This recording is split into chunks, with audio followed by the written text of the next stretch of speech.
Munyakazi yakoze impanuka mbi hanyuma agira amahirwe ntiyapfa, ariko asigarana inkovu yamuteye kwiyanga bikomeye, atangira no kwiheza mu bandi. Yumva ko ahari atakiri wa Munyakazi wa mbere kandi ko bari kumuseka, ko yabaye mubi n'ibindi. Mu by'ukuri ntiyakomeretse ku mubiri gusa, ahubwo yakomeretse no ku mutima bitewe n'imyitwarire yagaragaje nyuma yaho.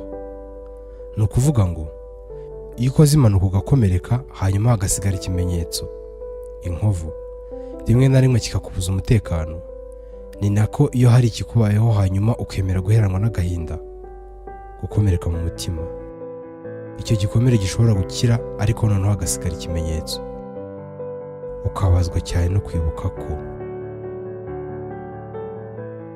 Ese naho hari ibintu mu buzima byakubayeho ku buryo byagusigiye inkovu idakira mu mutima, emotional scar, ukaba wabazwa cyane no kubyibuka?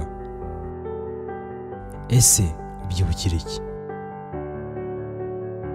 Ushobora kuvuga ngo none se hari umuntu wakwibuza kwibuka?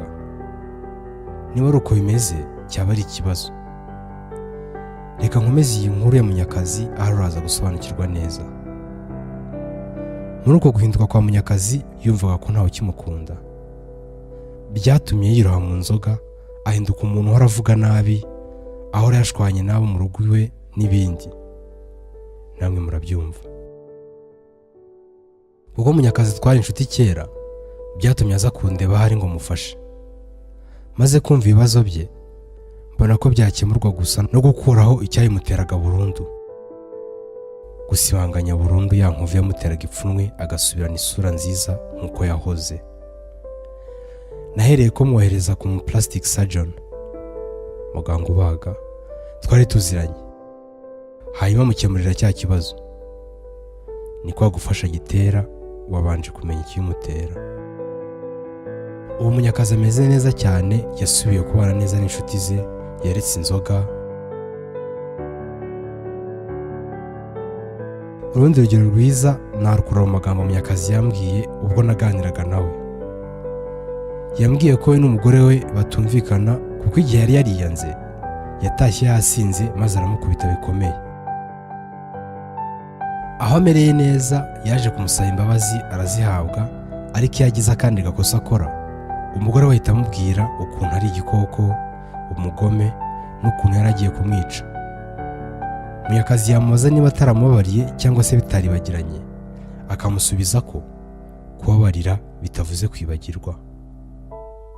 Ese nawe mu buzima bwawe kubabarira ntibivuze kwibagirwa?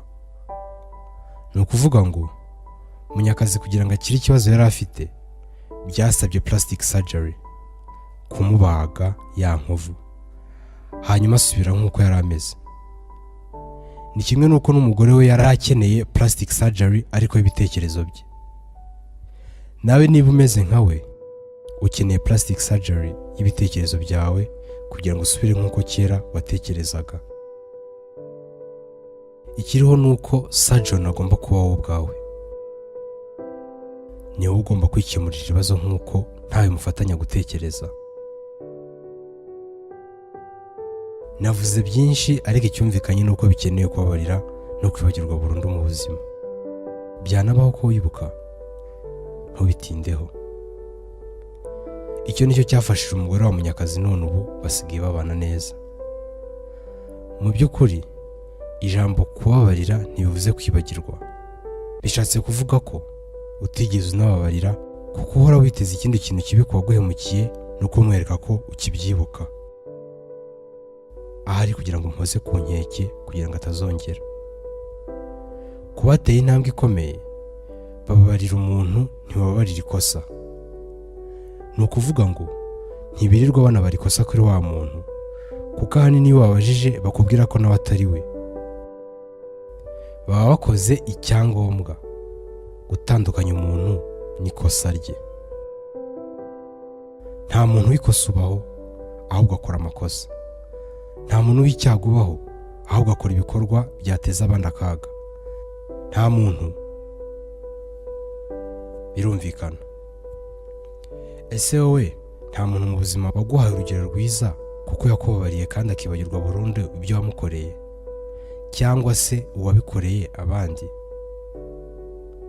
Ni ibyangombwa cyane ko ubabarira kandi ukanibagirwa, kuko nawe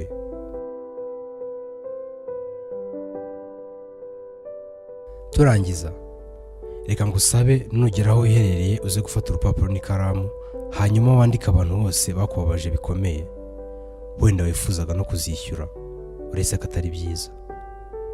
Hanyuma wishakemo imbaraga zishoboka zo kubabarira no kwibabarira nawe ubwawe. Wibagirwe burundu, hanyuma ukurikizeho kubashaka no kwiyunga, ubabwira ko rwose nta kibazo gifite kuri bo. Biraruhura kandi ni ibyangombwa. Murakoze. Genda mwiyunge, nta mpamvu.